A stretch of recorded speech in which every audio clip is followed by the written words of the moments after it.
Ready? Yeah. Yep. Hi, Senator. Have you spoken to Bernie Sanders today? And can you just briefly talk about his impact on the campaign trail? I have talked to Bernie today, called him. He sounds good.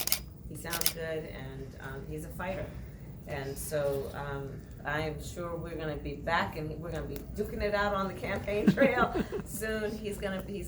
He's good. Senator, by now I expect you've had time to read that Politico article about staff changes and whether or not you've been holding senior level meetings before this month. Were those details accurate? I actually did not read through the article, so I cannot tell you about the details of the article. What I will tell you as a general matter is that we have a strong team that got us to the point that I am one of, by most accounts, one of the 4 top tier candidates in this campaign to be president of the United States, that we have folks on the ground in all of the early states, that we have always had a plan that after Labor Day there would be a ramp up to meet the need and the demand that we have to be present in these places and to accommodate the kind of enthusiasm we're seeing. I'm very proud of my team. Hey, Senator, you said this on stage earlier. What's the difference between intentions and plans? You said that you have intentions and that everyone has plans. What's the difference? Well, a lot of different letters. Just go with it. Okay, that was corny, right? Okay. I can be corny sometimes. I fully intend to carry these initiatives out, and so it's not. I'm not just offering a concept. I'm offering what I fully intend to carry out, based on a history of working on this issue, and based on a very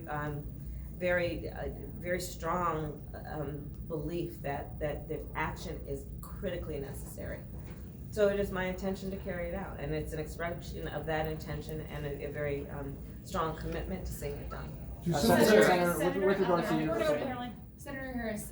Buttigieg was in here earlier today, and he said that he thinks that gun safety legislation should be done through legislation, not through executive orders. And you've said that you commit to issuing an executive order on getting things done when it comes to gun safety. What's your response to that? I really hope, pray, and wish the United States Congress would act. And as I have said repeatedly, after elected, I'll give them 100 days to do it. But if they don't, I am prepared to take executive action. Because what I know, when I am traveling in Iowa, or I'm traveling in Wisconsin, or California, or Florida, when I am talking to children who range in age from 6 years old to college age, who are crying and are terrified, I am fully aware that they don't have time for Congress to figure this out and have the courage to act. I'll give them 100 days, but if they don't, I am prepared to take action. Because the children of America, the families of America, the communities of America cannot wait for Congress to figure this out. We've waited too long. This is not a new subject in the history of our country. It is not a new subject being presented to the United States Congress, and they have been without courage as a body. The House has a fantastic bill that they're trying to get over to the Senate, but there's apparently going to be no action. So I'm telling you, I'm prepared to take action by whatever tools I have at my disposal. My first attempt will be to work in a bipartisan way through Congress. They don't need more than 100 days to figure this out. They've had years to figure it out. If they can't figure it out in 100 days, I'm taking action with no apologies whatsoever. Senator, so much of this gun legislation, because it's locked up in Congress, so much of it's falling to the states now. Should it be the state's responsibility to take care of gun legislation in America? States, and I've been a part of what California has achieved, and I applaud what Nevada, where we are, what they've achieved. When state legislatures and governors of those states have, again, the courage to act, but it's not enough to pass state laws, because just the detail of the issue is relevant here. You can easily transport an assault weapon across state lines. And so whatever rules there may be in one state as it relates to background checks or to registration requirements or requirements around standards of use, they can be completely overlooked in terms of just crossing a state line. So we need a national standard, and we need national policies that apply equally to everyone. And again, because that victim of that gunshot, that victim of that massacre, is really uninterested in the fact that, well, the law was this in that state, but not in the state that I'm in. What they wanna know is that there are gonna be national standards, so that everyone is protected in a way that is about being smart and comprehensive. You were Senator Attorney General in Would California. any type of buyback program for assault rifles be in your first 100 days? Would it be mandatory or voluntary?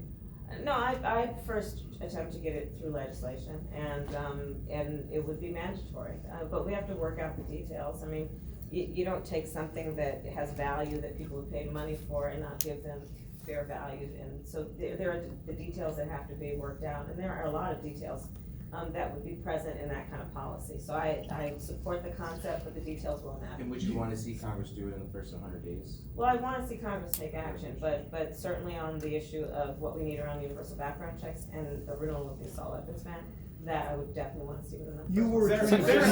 General. Yeah, Senator, on impeachment, so depending on what happens in the House, this could be something that's coming to the Senate Yeah. pretty soon. You've previously gotten a lot of attention for your questioning of people from the Trump administration, so I guess, are you potentially looking forward to participating in that? And if it does come to that, how would you balance, your duties participating in that as a senator with being out and campaigning for president?